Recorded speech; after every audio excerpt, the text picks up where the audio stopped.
یہ کیا ہے؟ ارسلان لغاری نے ماتھے پر گہرے بل ڈالے اپنے سامنے کھڑی لڑکی کو حقارت سے دیکھا۔ اس کے چہرے پر تھکن، غصہ اور بیزاری واضح تھی۔ سامنے کھڑی لڑکی نے، جس کے ہاتھ میں پلاسٹک کے شاپر میں بند گرم گرم بریانی کی پلیٹ تھی، ارسلان کے اس رویے پر ایک گہرا سانس لیا اور اپنے چمکتے ہوئے دوپٹے کو کندھے پر درست کرتے ہوئے غصے سے بولی، اوہ نخرے تو دیکھو، بریانی ہے، دیکھ نہیں رہا؟ نہیں چاہیے بریانی، جاؤ یہاں سے۔ ارسلان نے اسے بہت بری طرح جھڑک دیا۔ اس کی آواز کی تلخی نے آس پاس کھڑے ایک دو لوگوں کو متوجہ کر لیا۔ بڑے آئے نواب صاحب، بھوک سے جان نکل رہی ہے اور نخرے آسمان پر ہیں، مت کھاؤ میری بلا سے۔ وہ لڑکی غصے سے منہ بناتی ہوئی پیر پٹکتی وہاں سے چلی گئی۔ ارسلان نے ایک بار پھر اپنا سر دونوں ہاتھوں میں جکڑ لیا۔ اس کا دماغ پھٹنے والا ہو رہا تھا۔ وہ ارسلان لغاری جس کے اشارے پر لاہور کی بزنس مارکیٹ ہل جاتی تھی، اس وقت ایک انجان گمنام ریلوے اسٹیشن کے سستے سے بینچ پر خوار ہو رہا تھا۔ سب کچھ ایک غلطی کی وجہ سے ہوا تھا۔ لاہور میں ایک کروڑوں کی ارجنٹ میٹنگ تھی، کوئی فلائٹ اویلیبل نہیں تھی، تو اس نے زندگی میں پہلی بار ٹرین کا سفر کرنے کا فیصلہ کیا، لیکن بدقسمتی نے ایسا گھیرا کہ وہ غلط ٹرین میں بیٹھ گیا، اور جب آدھے راستے میں اسے اپنی غلطی کا احساس ہوا تو وہ اس ویران اسٹیشن پر اتر گیا۔ ستم ظریفی یہ ہوئی کہ اسٹیشن کی بھیڑ میں کسی نے اس کا ابلتا ہوا غصہ اور پریشانی دیکھی اور موقع پا کر اس کا آئی فون اور لاکھوں روپے سے بھرا چمڑے کا پرس اڑا لیا۔ اب اس کے پاس نہ کوئی نمبر تھا، نہ پیسے، اور نہ ہی اپنی پہچان ثابت کرنے کا کوئی ذریعہ۔ وقت گزرتا گیا اور اسٹیشن پر رات کا اندھیرا گہرا ہونے لگا۔ سواریاں اپنے اپنے راستے لے چکی تھیں اور اب وہاں صرف مشکوک قسم کے لوفر اور نشئی گھومتے نظر آ رہے تھے، جو بار بار ارسلان کو گھور رہے تھے۔ ارسلان کو اپنی زندگی میں پہلی بار خوف کا احساس ہو رہا تھا۔ بیٹا، بہت پریشان لگتے ہو۔ اچانک ایک نرم بوڑھی آواز ارسلان کے کانوں میں پڑی۔ اس نے سر اٹھا کر دیکھا۔ سفید داڑھی اور چہرے پر شرافت لیے ایک بزرگ لالٹین ہاتھ میں پکڑے اس کے سامنے کھڑے تھے۔ انہوں نے تن پر ایک سادہ سا کرتا اور دھوتی پہن رکھی تھی۔ جی، میرا سب کچھ چوری ہو گیا ہے۔ ارسلان نے پہلی بار کسی کے سامنے اپنی بے بسی کا اعتراف کیا۔ اس کی آواز میں اب وہ پہلے والا غرور نہیں تھا۔ بزرگ نے ہمدردی سے مسکرا کر اس کے کندھے پر ہاتھ رکھا۔ کوئی بات نہیں بیٹا، وقت ایک جیسا نہیں رہتا، رات بہت ہو گئی ہے اور یہ جگہ شریفوں کے بیٹھنے کی نہیں ہے۔ میرا گھر پاس ہی ہے، اگر برا نہ مانو تو آج رات میرے کچھ کچے کوٹھے پر گزار لو، صبح کوئی حل نکال لیں گے۔ ارسلان نے ایک لمحہ سوچا، اس کے پاس کوئی اور راستہ تھا بھی نہیں۔ ہسپتال یا تھانے جانے کا سوچا تو وہاں بھی جیب خالی تھی۔ اس نے بوجھل قدموں سے بوڑھے بابا جی کے پیچھے چلنا شروع کر دیا۔ بابا جی اسے گلیوں کے پیچ و خم سے گزارتے ہوئے ایک چھوٹے سے کچے مکان کے سامنے لے آئے۔ انہوں نے لکڑی کا پرانا دروازہ دھکیلا۔ اندر ایک چھوٹا سا صحن تھا، جس کے ایک کونے میں مٹی کا چولہا بجھا ہوا پڑا تھا۔ اشال بیٹی، ذرا پانی لانا، مہمان آئے ہیں۔ بابا جی نے اندر کمرے کی طرف منہ کر کے آواز دی۔ ارسلان صحن میں ایک پرانی چارپائی پر بیٹھنے لگا تھا کہ کمرے کا پردہ ہٹا۔ ارسلان کی نظر سامنے کھڑی لڑکی پر پڑی اور اس کے پیروں تلے سے زمین نکل گئی۔ وہ ہاتھ میں پانی کا گلاس لیے کھڑی تھی، لیکن جیسے ہی اس کی نظر ارسلان پر پڑی، اس کے چہرے کے تاثرات یکسر بدل گئے۔ یہ وہی بریانی والی لڑکی تھی۔ دونوں کی نظریں ملیں اور صحن میں ایک سکتہ چھا گیا۔ اشال نے پانی کا گلاس صحن میں لگی لکڑی کی چھوٹی میز پر اتنے زور سے پٹخا کہ پانی باہر چھلک گیا۔ اس کی آنکھوں میں ارسلان کے لیے صاف غصہ اور نفرت جھلک رہی تھی۔ ابا، آپ کس سڑک چھاپ کو گھر اٹھا لائے؟ اسٹیشن پر تو ایسے نخرے دکھا رہا تھا جیسے کوئی نواب ہو۔ اشال نے ارسلان کی طرف انگلی اٹھا کر سیدھا اپنے باپ سے شکوہ کیا۔ ارسلان کا خون ابل پڑا۔ لاہور میں بڑے بڑے بزنس ٹائکون اس کے سامنے بات کرتے ہوئے 100 بار سوچتے تھے، اور یہاں یہ ٹکے کی لڑکی اسے سڑک چھاپ کہہ رہی تھی۔ وہ اپنی جگہ سے اٹھ کھڑا ہوا۔ زبان سنبھال کر بات کرو لڑکی، ارسلان لغاری نام ہے میرا۔ حالات خراب ہے، اس کا مطلب یہ نہیں کہ تم میری تذلیل کرو۔ اس نے مٹھیاں بھینچ کر کہا۔ اچھا، لغاری صاحب، اگر اتنے ہی بڑے نواب ہو تو میرے ابا کے پیچھے پیچھے کیوں آئے ہو؟ جاؤ کسی 5 اسٹار ہوٹل میں جا کر رہو۔ اشال نے بھی تب کر جواب دیا۔ اشال، بس کر دو بیٹی، مہمان ہیں وہ ہمارے، ایسے بات نہیں کرتے، بابا جی نے بیچ بچاؤ کراتے ہوئے روبدار آواز میں کہا۔ تو اشال نے تلملا کر ارسلان کو ایک آخری گھوری ماری اور پیر پٹکتی ہوئی واپس اندر کمرے میں چلی گئی۔ بیٹا، برا نہ ماننا، بچی ہے، تھوڑی بدتمیز ہے پر دل کی صاف ہے، تم یہاں بیٹھو، میں تمہارے سونے کا انتظام کرتا ہوں، بابا جی نے معذرت خواہانہ انداز میں کہا۔ تھوڑی دیر بعد ارسلان کو ایک چھوٹے سے حب زدہ کمرے میں لے جایا گیا، جہاں ایک پرانی چارپائی پر صاف چادر بچھی ہوئی تھی۔ کمرے میں صرف ایک چھوٹا سا پنکھا تھا جو اتنی آواز کر رہا تھا کہ سر میں درد ہو جائے۔ ارسلان اس چارپائی پر لیٹ تو گیا لیکن اس کی آنکھوں سے نیند کوسوں دور تھی۔ مچھر اس کے کانوں کے پاس بھن بھنا رہے تھے اور حب سے اس کا پورا جسم پسینے میں شرابور تھا۔ اسے اپنی ماں یاد آ رہی تھی، اپنا وہ عالی شان محل نما بنگلہ جہاں اس کے کمرے کا درجہ حرارت اس کی مرضی کے بغیر 1 پوائنٹ بھی اوپر نیچے نہیں ہوتا تھا۔ ماں اس وقت کتنی پریشان ہوں گی، میرے گارڈز مجھے ڈھونڈ رہے ہوں گے، اس نے سوچا۔ رات کے پچھلے پہر جب ہر طرف گہرا سناٹا تھا، ارسلان کو باہر صحن سے کسی کے رونے کی ہلکی ہلکی سسکیاں سنائی دیں۔ آواز اتنی دردناک تھی کہ وہ چاہ کر بھی نظر انداز نہ کر سکا۔ وہ خاموشی سے اٹھا اور کمرے کی لکڑی کی کھڑکی کے پاس آیا جس کی جھریاں باہر صحن کی طرف کھلتی تھیں۔ باہر چاند کی مدھم روشنی میں اشال گھٹنوں میں سر دیے زمین پر بیٹھی رو رہی تھی اور بابا جی اس کے سر پر ہاتھ رکھ کر اسے حوصلہ دے رہے تھے۔ ابا، میں تھک گئی ہوں اس زندگی سے، ماں کی بیماری میں جو سود پر قرضہ لیا تھا وہ ختم ہونے کا نام ہی نہیں لے رہا، وہ شیدہ روز آ کر دھمکیاں دیتا ہے۔ ابا، اگر اس نے کچھ غلط کر دیا تو؟ اشال کی آواز میں ایک ایسا گہرا دکھ اور خوف تھا جس نے ارسلان کے اندر تک کو ہلا کر رکھ دیا۔ حوصلہ رکھو میری جان، اللہ کوئی نہ کوئی راستہ ضرور نکالے گا، میں کل ہی شہر جا کر کوئی اور کام ڈھونڈوں گا، تم بس رویا نہ کرو۔ بابا جی کی آواز بھی کانپ رہی تھی۔ ارسلان کھڑکی سے پیچھے ہٹایا، اس کا دل عجیب سے بوجھ سے بھر گیا تھا۔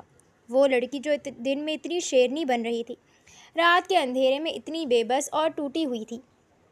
بابا جی پر کون سا قرضہ تھا اور وہ شیدہ کون تھا؟ ارسلان کو سمجھ نہیں آ رہا تھا۔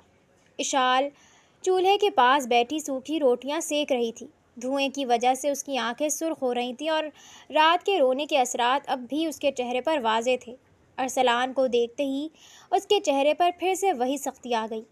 بابا جی، مجھے کسی کا فون چاہیے، مجھے لاہور اپنی ماں سے رابطہ کرنا ہے، کوئی PCO یا کسی پڑوسی کا فون مل سکتا ہے؟ ارسلان نے بابا جی کے پاس بیٹھتے ہوئے بے بسی سے پوچھا۔ بابا جی کچھ بولنے ہی لگے تھے کہ اشال نے ایک جلی کٹی روٹی پلیٹ میں پٹخی اور اپنے سوٹ کی جیب سے ایک پرانا ٹوٹا ہوا بٹنوں والا موبائل نکال کر میز پر رکھ دیا۔ اس کی اسکرین پر کئی جگہوں پر ٹیپ لگی ہوئی تھی۔ یہ لو لغاری صاحب، ہمارے غریبوں کے پاس آئی فون نہیں ہوتے، اس میں 2 روپے کا بیلنس ہے، کر لو اپنے محل میں فون۔ اشال نے طنز کا تیر چلایا۔ ارسلان نے غصے کو ضبط کرتے ہوئے فون اٹھایا۔ اسے اپنی ماں کا نمبر یاد نہیں تھا کیونکہ وہ ہمیشہ نام دیکھ کر ڈائل کرتا تھا، لیکن اسے اپنے پرسنل سیکرٹری کا نمبر زبانی یاد تھا۔ اس نے کانپتے ہاتھوں سے نمبر ملایا۔ فون کی گھنٹی گئی لیکن جیسے ہی دوسری طرف سے ہیلو کی آواز آئی، سگنل غائب ہو گئے اور کال کٹ گئی۔ ارسلان نے دوبارہ کوشش کی لیکن اس بار اسکرین پر نو سروس لکھا آ گیا۔ یہ کیا بکواس ہے، سگنل ہی چلے گئے، ارسلان نے جھنجھلا کر کہا۔ بکواس نہیں ہے، یہ ہمارا نصیب ہے، یہاں سگنل بھی غریب دیکھ کر نہیں آتے۔ اشال نے چائے کا گلاس بابا جی کے آگے رکھا اور ایک گلاس ارسلان کی طرف بڑھایا۔ لو، یہ سوکھی روٹی اور کالی چائے نگلو، یہاں پیزا برگر نہیں ملنے والا۔ ارسلان نے روٹی کا ایک ٹکڑا توڑا، وہ اتنا سخت تھا کہ اس کے حلق میں پھنس گیا۔ اس کی آنکھوں میں پانی آ گیا۔ کہاں وہ چاندی کے چمچوں سے ناشتہ کرتا تھا اور کہاں آج یہ دن دیکھنا پڑ رہا تھا۔ جس دن میں یہاں سے نکلا نا لڑکی، اس پورے گھر کی کایا پلٹ دوں گا، یہ احسان نہیں بھولوں گا میں۔ ارسلان نے نم آنکھوں سے اسے دیکھا۔ پہلے یہاں سے جانے کے لیے کرایہ تو جمع کر لو لغاری صاحب، باتیں کروڑوں کی، دکان پکوڑوں کی، اشال نے ہنستے ہوئے کہا، لیکن اس کی ہنسی میں ایک گہرا دکھ چھپا تھا۔ ابھی ارسلان جواب دینے ہی والا تھا کہ اچانک لکڑی کے خستہ حال دروازے پر اتنی زور سے لات ماری گئی کہ پورا دروازہ اپنی چولوں سے ہل گیا۔ اوئے بوڑھے، باہر نکل! باہر سے ایک غلیظ اور بھاری آواز آئی۔ بابا جی کا چہرہ خوف سے سفید پڑ گیا۔ اشال کے ہاتھ سے چائے کا برتن چھوٹ گیا اور وہ کانپتی ہوئی بابا جی کے پیچھے چھپ گئی۔ دروازہ کھلا اور اندر 3 غنڈے داخل ہوئے جن کے ہاتھوں میں لاٹھیاں تھیں۔ سب سے آگے شیدہ تھا جس کے چہرے پر ایک کری مسکراہٹ تھی۔ شیدے بھائی، ابھی پیسے نہیں ہیں، میں نے کہا تھا نا اگلی قسط اگلے مہینے تک دوں گا۔ بابا جی نے ہاتھ جوڑ دیے۔ اگلا مہینہ نہیں، مجھے آج ہی چاہیے۔ سود کا پیسہ ہے، تیرے باپ کا مال نہیں۔ شیدے نے بڑھ کر بابا جی کے کرتے سے انہیں پکڑا اور ایک زور کا دھکا دیا جس سے بوڑھے بابا جی صحن کے پکے فرش پر سر کے بل گرے۔ ابا! اشال ایک دلدوز چیخ مار کر ان کی طرف دوڑی۔ ارسلان کا خون ابل پڑا۔ اس نے زندگی میں کبھی ایسا ظلم نہیں دیکھا تھا۔ وہ آگے بڑھا اور شیدے کا ہاتھ پکڑ کر اسے پیچھے جھٹکا۔ ہاتھ کیسے لگایا تم نے ان کو؟ بدتمیز انسان، دور ہو جاؤ یہاں سے۔ شیدہ نے ارسلان کو سر سے پیر تک دیکھا اور کہکا لگایا۔ او ہو، تو یہ ہے وہ نیا مرغا جو اسٹیشن سے پھنسایا ہے۔ اوئے مارو اس نواب زادے کو۔ شیدے کے اشارے پر اس کے 2 آدمیوں نے ارسلان پر لاٹھیاں برسانا شروع کر دیں۔ ارسلان نے اکھاڑے کی لڑائیاں نہیں لڑی تھیں، وہ ایک بزنس مین تھا۔ ایک لاٹھی اس کے سر پر لگی اور دوسری اس کی پیٹھ پر۔ وہ درد کی شدت سے زمین پر گر گیا۔ اس کا سفید کرتا خون سے سرخ ہونے لگا۔ اشال پاگلوں کی طرح چیخ رہی تھی لیکن محلے کا کوئی بندہ ان کی مدد کو نہیں آیا۔ شیدہ جاتے جاتے تھوک کر گیا۔ 3 دن دے رہا ہوں بوڑھے، یا تو 20,000 روپے لا یا پھر اپنی بیٹی کا ہاتھ میرے نام کر۔ شیدہ اور اس کے آدمی جا چکے تھے لیکن صحن میں صرف سسکیاں اور خون کے دھبے باقی تھے۔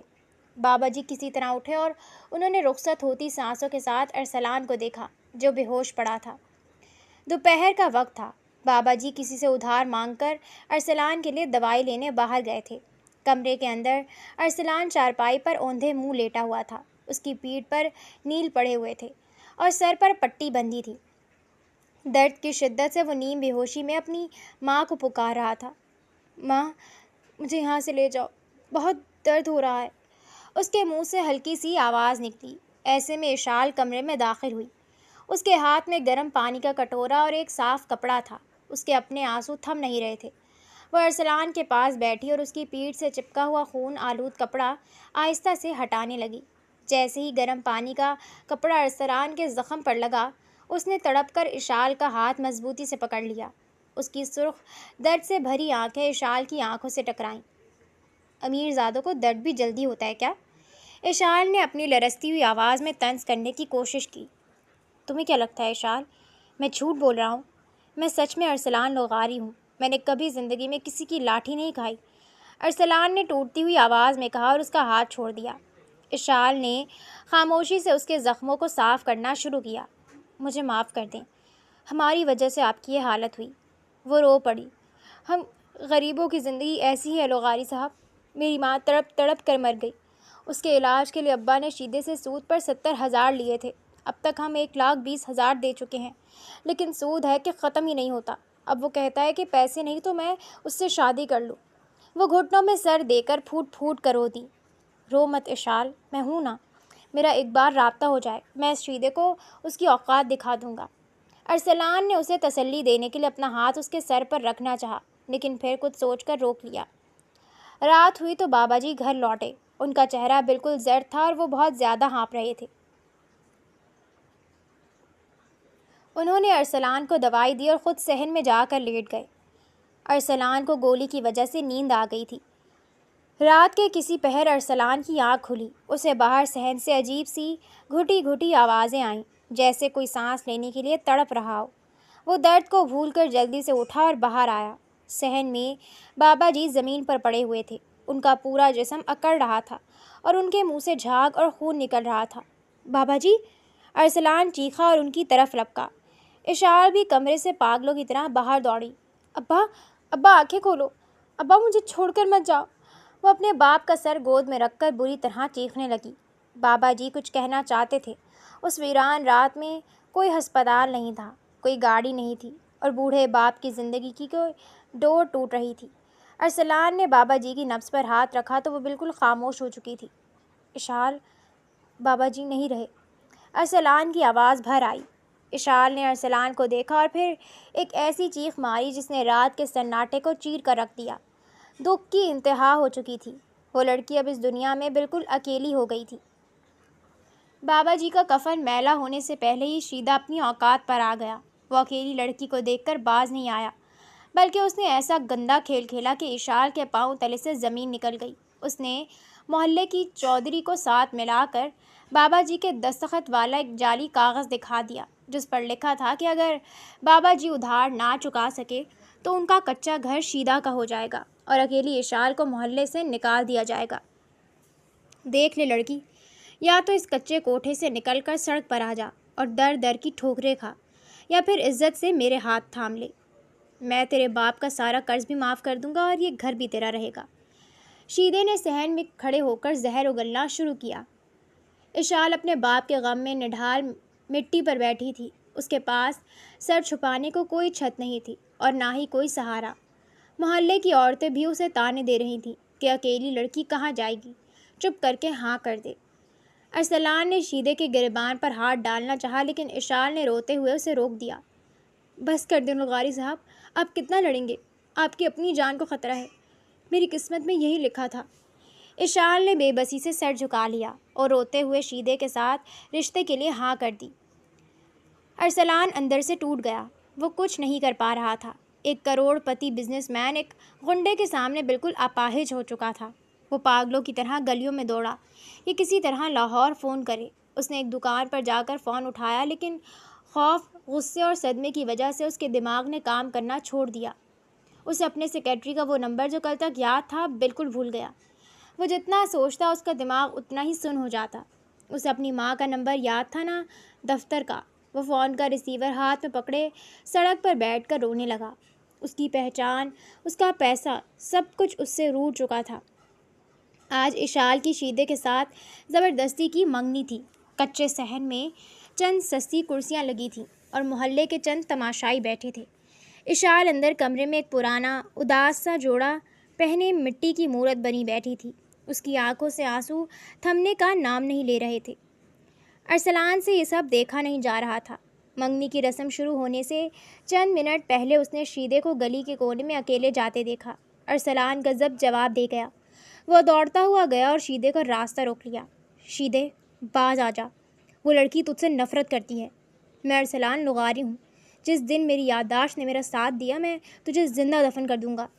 ارسلان نے اسے ڈرانے کی آخری کوشش کی۔ اوئے جا اپنے راستے لغاری، تو ہوگا اپنے شہر کا نواب، یہاں تو میرے تلوے چاٹتا ہے۔ شیدے نے حقارت سے ہنس کر ارسلان کو دھکا دیا۔ اس دھکے نے ارسلان کے اندر کے مرد کو جگا دیا۔ اس نے آؤ دیکھا نہ تاؤ، ایک زوردار مکہ شیدے کے منہ پر دے مارا۔ شیدہ سڑک پر گرا۔ اس کے منہ اور ناک سے خون کا فوارہ چھوٹ پڑا، لیکن شیدہ اکیلا نہیں تھا۔ اس کے آدمی وہیں پاس کھڑے تھے۔ انہوں نے ارسلان کو وہیں دبوچ لیا اور لاٹھیوں اور لاتوں سے اس کی پسلیاں توڑ دیں۔ ارسلان سڑک پر تڑپتا رہ گیا اور شیدہ اپنے منہ سے بہتا ہوا خون قمیص کے پلو سے صاف کرتا ہوا اسی حالت میں منگنی کے لیے صحن کی طرف بڑھ گیا۔ تھوڑی دیر بعد ارسلان گھسیٹتا ہوا دیوار کا سہارا لیے صحن کے دروازے پر پہنچا۔ اس کا اپنا پورا چہرہ سوجا ہوا تھا اور قمیص پھٹ چکی تھی۔ اس نے سامنے دیکھا تو اس کا کلیجہ منہ کو آ گیا۔ شیدہ، جس کے منہ سے اب بھی خون رس رہا تھا، اشال کے سامنے بیٹھا اسے زبردستی انگوٹھی پہنا رہا تھا۔ اشال نے ایک بار نظر اٹھا کر دروازے پر کھڑے لہو لہان ارسلان کو دیکھا۔ اس کی آنکھوں میں التجا تھی، درد تھا، لیکن ارسلان بالکل بے بس تھا۔ وہ چاہ کر بھی آگے نہیں بڑھ سکا۔ اس کے پاؤں نے اس کا ساتھ چھوڑ دیا تھا۔ منگنی کی تالیاں گونجیں اور ارسلان کے دل پر جیسے کسی نے آریاں چلا دیں۔ وہ یہ منگنی نہیں رکوا سکا تھا۔ رات کے 12 بج رہے تھے۔ ہر طرف موت کا سا سناٹا تھا۔ اشال اپنے کچے گھر کی چھت پر کھڑی آسمان کو دیکھ رہی تھی۔ چاند کی روشنی میں اس کی منگنی کی سستی سی انگوٹھی چمک رہی تھی جو اسے کسی زہریلے سانپ کی طرح ڈس رہی تھی۔ وہ اپنے دوپٹے کو منہ میں ٹھوستے ہوئے ہچکیوں سے رو رہی تھی تاکہ نیچے کسی کو آواز نہ جائے۔ ارسلان بوجھل اور درد سے لرزتے قدموں کے ساتھ سیڑھیاں چڑھ کر اوپر آیا۔ اس کی پسلیوں میں شدید درد تھا، لیکن اس کا دل اس سے زیادہ تڑپ رہا تھا۔ وہ آہستہ سے اشال کے پیچھے آ کر کھڑا ہو گیا۔ کیوں رو رہی ہو اشال؟ ارسلان کی آواز اتنی گہری اور دھکی تھی کہ رات کا سکوت لرز اٹھا۔ اشال نے چونک کر پیچھے دیکھا اور جلدی سے اپنے آنسو پوچھنے لگی۔ آپ یہاں کیوں آئے ہیں لغاری صاحب؟ جائیے یہاں سے، نیچے کوئی دیکھ لے گا تو آفت آ جائے گی۔ اب میں کسی کی امانت بن چکی ہوں۔ اس نے اپنی انگلی کی طرف اشارہ کیا جس پر انگوٹھی تھی۔ امانت؟ اس درندے کی؟ ارسلان آگے بڑھا اور اس کی آنکھوں میں سرخ ڈورے تیر رہے تھے۔ میں نے دیکھا اشال، جب وہ تمہیں انگوٹھی پہنا رہا تھا تم مر رہی تھی نا اندر سے؟ تم نے ہاں کیوں کی؟ میں مر تو نہیں گیا تھا تو اور کیا کرتی میں؟ اشال پھٹ پڑی۔ اس کی آواز میں سالوں کا جمع شدہ درد باہر آ گیا۔ آپ تو 2 دن کے مہمان ہیں، چلے جائیں گے اپنے محل میں، میرا کیا ہوتا؟ اس دنیا میں غریب لڑکی کا کوئی خدا نہیں ہوتا لغاری صاحب۔ آپ کو لگتا ہے یہ میرا پہلا دکھ ہے؟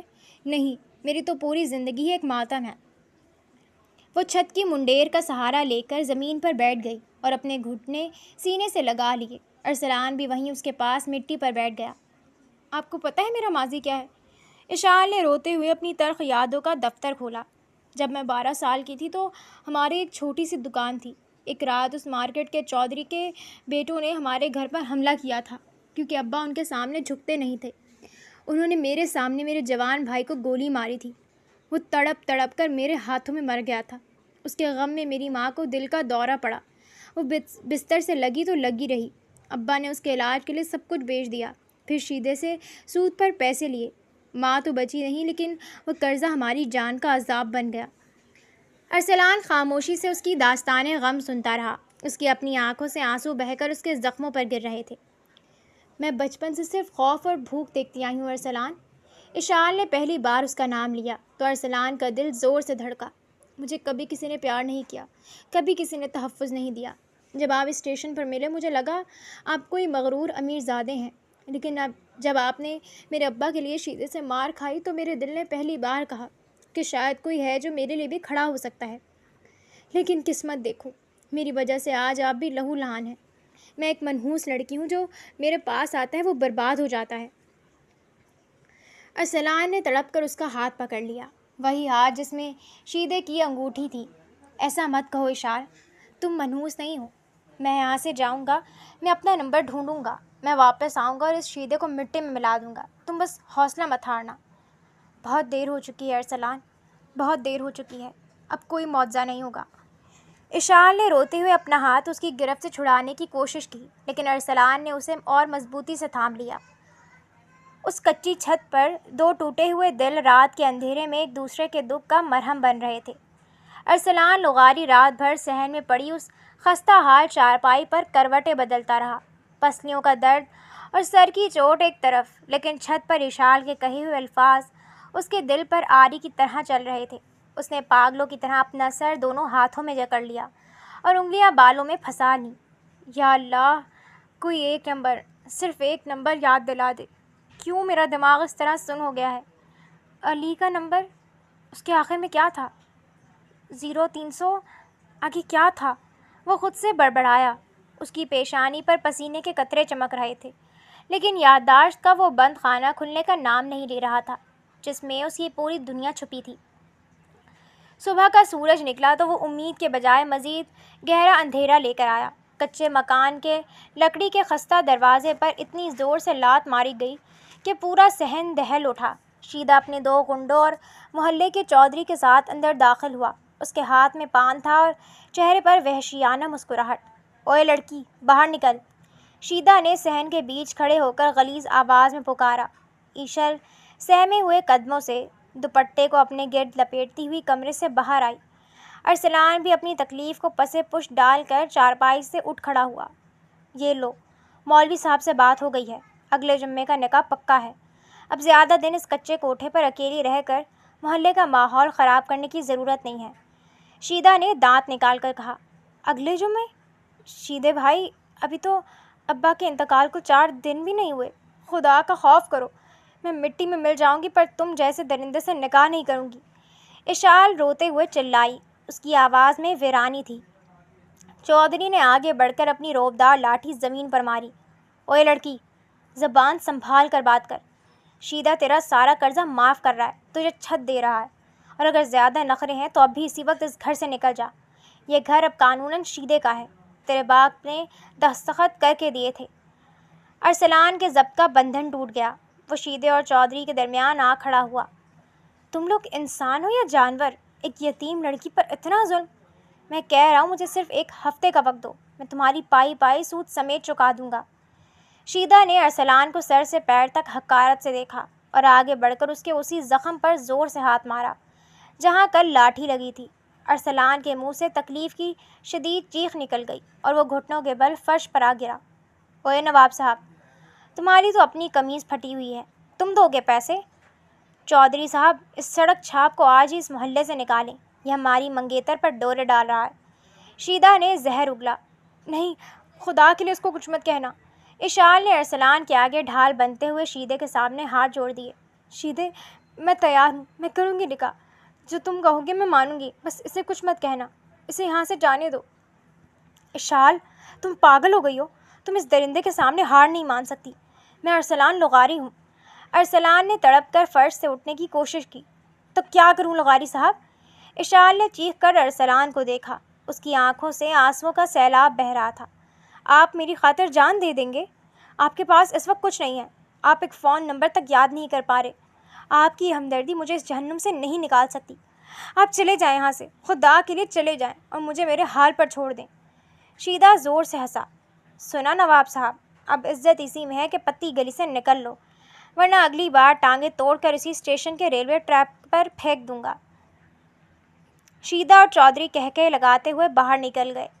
صحن میں ایک بار پھر وہی سکتہ تھا اور دکھ کی گہری چادر۔ ارسلان نے اشال کی طرف دیکھا، لیکن اشال نے نفرت اور بے بسی کے ملے جلے تاثرات کے ساتھ اپنا منہ دوسری طرف کر لیا۔ اشال، میں زندگی میں اتنا بے بس کبھی نہیں تھا۔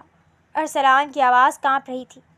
آپ امیر ہیں نا لغاری صاحب، تو جائیے اپنی وہ امیری ڈھونڈ کر لائیے، اگر جمعے سے پہلے نہ آ سکے تو میری لاش بھی آپ کو یہاں نہیں ملے گی۔ اشال نے یہ کہا اور پیر پٹکتی ہوئی اندر کمرے میں چلی گئی اور دروازہ اندر سے بند کر لیا۔ ارسلان نے اپنی مٹھیاں بھینچ لیں۔ اس کے پاس اب رونے کا وقت نہیں تھا۔ اس نے فیصلہ کر لیا تھا کہ وہ اس ویران قصبے کی گلی گلی چھانے گا، کسی بھی طرح لاہور جانے والی گاڑی میں بیٹھے گا، لیکن اشال کو اس درندے کے حوالے نہیں کرے گا۔ وہ بوجھل قدموں سے دروازے کی طرف بڑھ گیا، جبکہ پیچھے کمرے سے اشال کی سسکیاں فضا میں گونج رہی تھیں۔ ارسلان سڑک پر نیم پاگلوں کی طرح چل رہا تھا، تپتی دھوپ، پسلیوں کا شدید درد اور خالی جیب۔ وہ ریلوے اسٹیشن پہنچا تاکہ کسی مال گاڑی یا ٹرین کے واش روم میں چھپ کر لاہور نکل سکے، لیکن بدقسمتی اس کے سائے کی طرح ساتھ تھی۔ اسٹیشن کے باہر ہی شیدے کے دو غنڈوں نے اسے دیکھ لیا۔ اوئے، یہ تو وہی نواب زادہ ہے، شیدے بھائی نے کہا تھا یہ شہر سے نکلنے نہ پائے، پکڑو اسے۔ ارسلان نے بھاگنے کی کوشش کی، لیکن کمزوری کی وجہ سے وہ چند قدموں پر ہی منہ کے بل گر گیا۔ انہوں نے اسے بے دردی سے گھسیٹا اور اسٹیشن کے پیچھے ایک ویران، اندھیری اور بدبودار کوٹری میں لے جا کر پھینک دیا۔ یہاں سڑتے رہو لغاری صاحب، جمعے کو بھائی کا نکاح ہو جائے، پھر تمہیں آزاد کریں گے۔ انہوں نے باہر سے ایک بھاری تالا لگا دیا۔ کوٹری میں گپ اندھیرا تھا۔ ارسلان نے دیوار سے سر ٹکا دیا، رو پڑا۔ ماں، تم کہاں ہو؟ دیکھو تمہارا ارسلان کس حال میں ہے، میں ایک لڑکی کی عزت نہیں بچا پا رہا، میں کتنا کمزور ہوں۔ کون ہو بیٹا؟ کیوں اس اندھیرے کو اپنے رن سے مزید کالا کر رہے ہو؟ اندھیرے کے ایک کونے میں سے ایک نہایت کمزور اور بوڑھی آواز آئی۔ ارسلان نے چونک کر دیکھا۔ وہاں ایک بوڑھا آدمی بیٹھا تھا، جس کے بال و داڑھی بڑھی ہوئی تھی اور کپڑے چتڑے بن چکے تھے۔ میرا نام ارسلان ہے، مجھے یہاں زبردستی بند کیا گیا ہے۔ مجھے لاہور فون کرنا ہے، پر صدمے و خوف سے مجھے نمبر یاد نہیں آ رہا، میرا دماغ کام نہیں کر رہا۔ ارسلان نے بے بسی سے اپنی داستان کہی۔ بوڑھا آدمی آہستہ سے رینگتا ہوا ارسلان کے پاس آیا۔ بیٹا، جب انسان پر اچانک مصیبت آتی ہے تو صدمے میں وہ سب بھول جاتا ہے، لیکن جو چیزیں ذہن پر نقش ہوتی ہیں وہ مٹتی نہیں، بس چھپ جاتی ہیں۔ تم آرام سے بیٹھو، آنکھیں بند کرو۔ میں کیسے آرام کروں بابا؟ وہاں ایک معصوم لڑکی کی زندگی برباد ہونے میں صرف 3 دن رہ گئے ہیں۔ ارسلان نے دیوار پر ہاتھ مارا۔ غصہ اور جلد بازی کرو گے تو کبھی یاد نہیں آئے گا۔ میری بات مانو، تم اپنے اس دفتر کو یاد کرو جہاں تم بیٹھتے تھے جب تم فون کرتے تھے۔ تمہاری انگلیاں کی پیڈ پر کس طرح چلتی تھیں، اس احساس کو یاد کرو۔ بوڑھے نے اس کا زخمی ہاتھ اپنے ہاتھ میں لیا۔ ارسلان نے روتے ہوئے آنکھیں بند کیں اور اپنے پرسنل سیکرٹری علی کا کی پیڈ یاد کرنے کی کوشش کی۔ پہلا ہندسہ 0، پھر 3، پھر 2، پھر 1۔ ارسلان کی انگلیاں ہوا میں خود بخود ہلیں۔ ہاں، 7 4 3 2۔ یا اللہ، مجھے یاد آ گیا، پورا نمبر یاد آ گیا۔ وہ خوشی کے مارے اندھیری کوٹری میں چیخ پڑا۔ لیکن بیٹا، نمبر یاد آنے سے کیا ہوگا؟ ہمارے پاس فون کہاں ہے؟ اس کوٹری کا تالا کیسے کھلے گا؟ بوڑھے نے ایک ہی لمحے میں اسے تلخ حقیقت کا آئینہ دکھایا۔ ارسلان کی خوشی ایک پل میں کافور ہو گئی۔ دکھ کی انتہا یہ تھی کہ نجات کا راستہ ذہن میں آ چکا تھا، لیکن وہ پھر بھی قید تھا۔ اشال! ارسلان نے تڑپ کر لوہے کے دروازے پر مکے مارے۔ میں تمہیں کیسے بچاؤں؟ باہر رات گہری ہو چکی تھی اور جمعے کے دن میں اب صرف 2 دن باقی تھے۔ ارسلان کوٹری کے چھوٹے سے روشن دان سے چاند کو دیکھ رہا تھا، جہاں اشال بھی شاید اس وقت اپنی چھت پر بیٹھ کر رو رہی ہوگی۔ سسپینس اور دکھ کی یہ رات ارسلان کی زندگی کی طویل ترین اور خوفناک ترین رات تھی۔ بیٹا، اس روشن دان کی لوہے کی سلاخیں بہت پرانی اور زنگ آلود ہیں۔ اگر ہم دونوں مل کر پورا زور لگائیں تو یہ نکل سکتی ہیں۔ بوڑھے نے ارسلان کو ایک نئی امید دی۔ ارسلان نے اپنی ساری بچی کچی طاقت جمع کی۔ پسلیوں کا درد جیسے غائب ہو گیا۔ اس نے بوڑھے کے کندھے پر پیر رکھا اور سلاخوں کو پکڑ کر پوری قوت سے اپنی طرف کھینچا۔ زنگ آلود لوہا چڑچڑایا اور ایک سلاخ جڑ سے اکھڑ گئی۔ ارسلان نے کسی طرح اپنے جسم کو اس چھوٹے سے سوراخ سے باہر نکالا اور نیچے کود گیا۔ اس کے پیر میں شدید موچ آئی، لیکن وہ رکا نہیں۔ وہ اندھیرے میں گرتا پڑتا جھاڑیوں سے گزرتا ہوا اسٹیشن کی حدود سے دور بھاگا۔ صبح ہونے تک وہ ایک چھوٹے سے نامعلوم گاؤں کے اڈے پر پہنچ چکا تھا۔ وہاں اسے ایک پرانا پی سی او نظر آیا۔ اس کی جیب میں 1 روپیہ بھی نہیں تھا۔ وہ پی سی او کے مالک کے پاس گیا، جس کا چہرہ سخت تھا۔ بھائی، خدا کے لیے مجھے ایک کال کرنے دے، میرا سب کچھ لٹ گیا ہے۔ میں لاہور کا بہت بڑا بزنس مین ہوں، لغاری گروپ کا مالک ہوں، میں آپ کو لاکھوں روپے دوں گا۔ دکاندار نے اسے سر سے پیر تک دیکھا۔ ارسلان کے کپڑے پھٹے ہوئے تھے، چہرے پر خون جمع تھا اور مٹی لگی تھی۔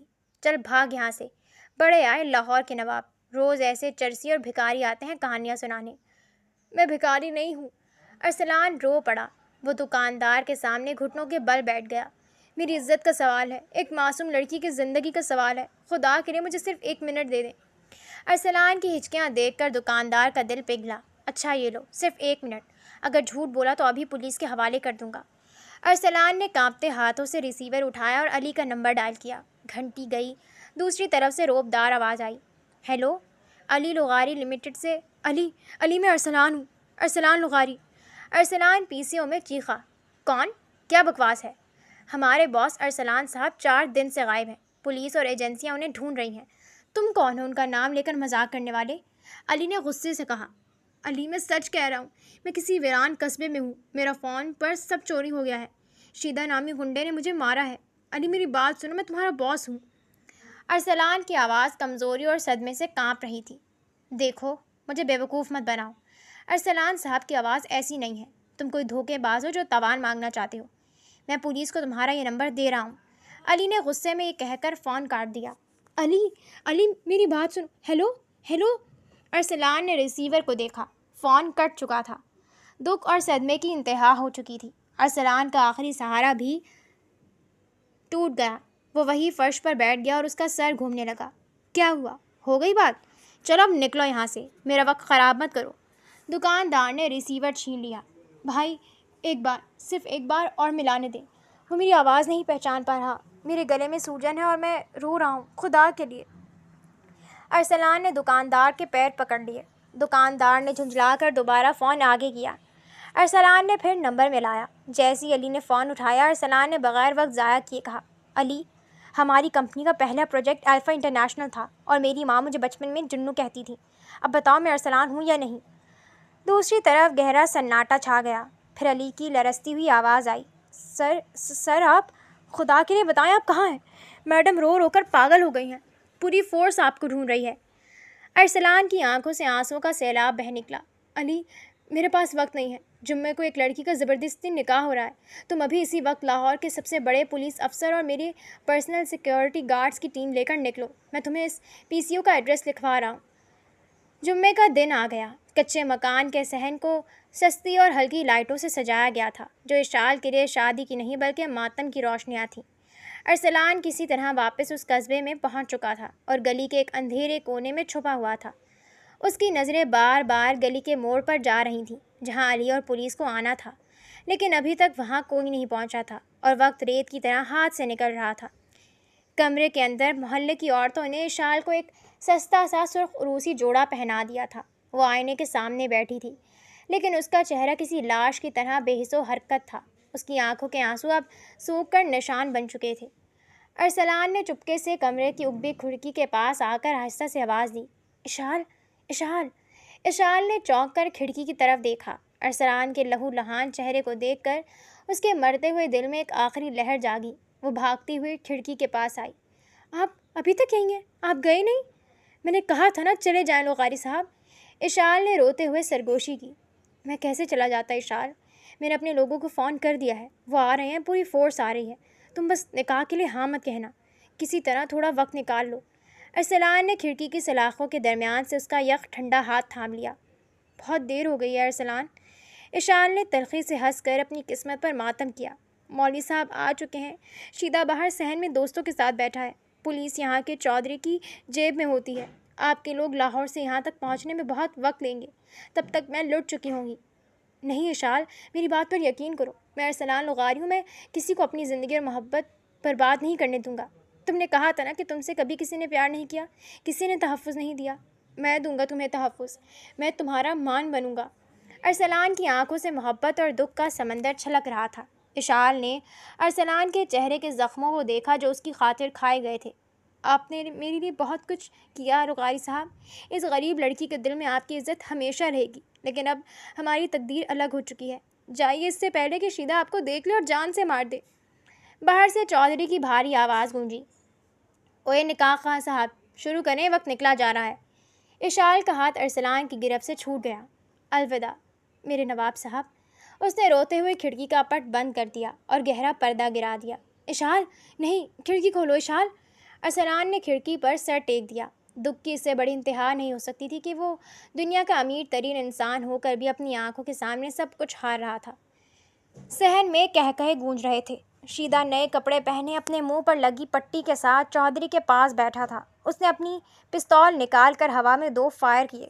آج شیدے کی شادی ہے، اوئے مولوی صاحب جلدی کرو، دیر مت کرو۔ مولوی صاحب کاغذات لے کر اشال کے کمرے کے باہر آئے۔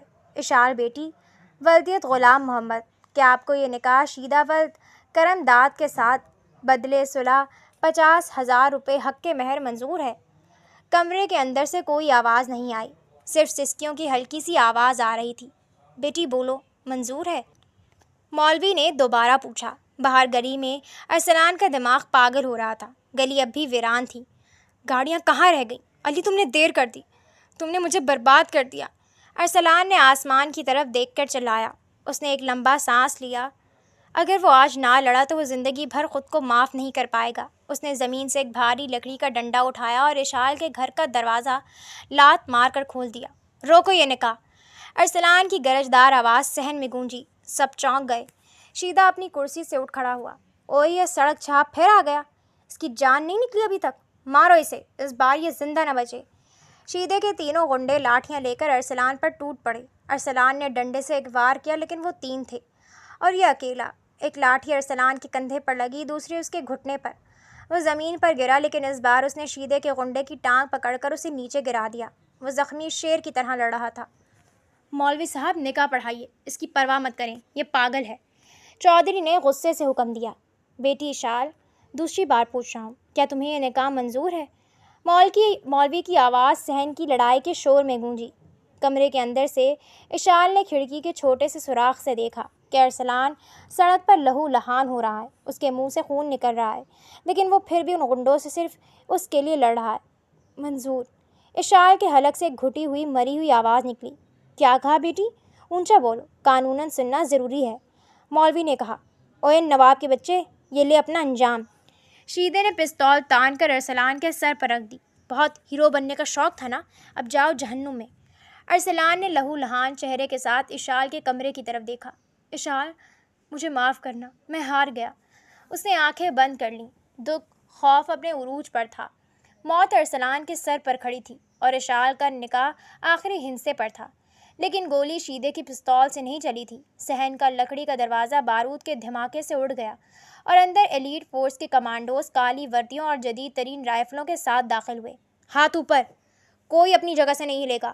ایک روبدار پولیس افسر کی آواز گونجی۔ ایک سیکنڈ کے اندر شیدے اور اس کے غنڈوں کو زمین پر لٹا کر ہتھ کڑیاں لگا دی گئیں۔ گلی میں کالی چمکتی ہوئی لینڈ کروزر گاڑیوں کا ایک پورا قافلہ رک چکا تھا۔ گاڑی سے ارسلان کا سیکرٹری علی اور ایک بزرگ انتہائی باوقار خاتون دوڑتی ہوئی اندر داخل ہوئی۔ ارسلان، میرے بچے! ارسلان کی ماں نے جب اپنے اکلوتے لاڈلے بیٹے کو لہو لہان دیکھا تو وہ تڑپ کر اس کے پاس فرش پر بیٹھ گئی اور اس کا سر اپنی گود میں لے لیا۔ ماں، تم آ گئی! میں نے اپنا وعدہ پورا کیا، میں نے اسے بچا لیا، ارسلان نے نم آنکھوں سے مسکرا کر کہا۔ علی نے آگے بڑھ کر شیدے کے منہ پر ایک زوردار تھپڑ مارا۔ کمینے، تم نے کس پر ہاتھ اٹھایا ہے جانتے ہو؟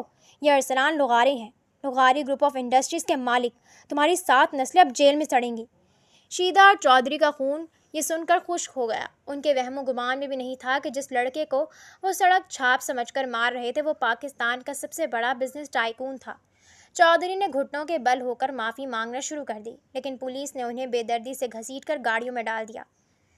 ارسلان اپنی ماں اور علی کے سہارے کھڑا ہوا اور سیدھا اشال کے کمرے کی طرف گیا۔ اس نے پردہ ہٹایا۔ اشال لال جوڑے میں فرش پر بیٹھی حیرت اور شوق سے یہ سب دیکھ رہی تھی۔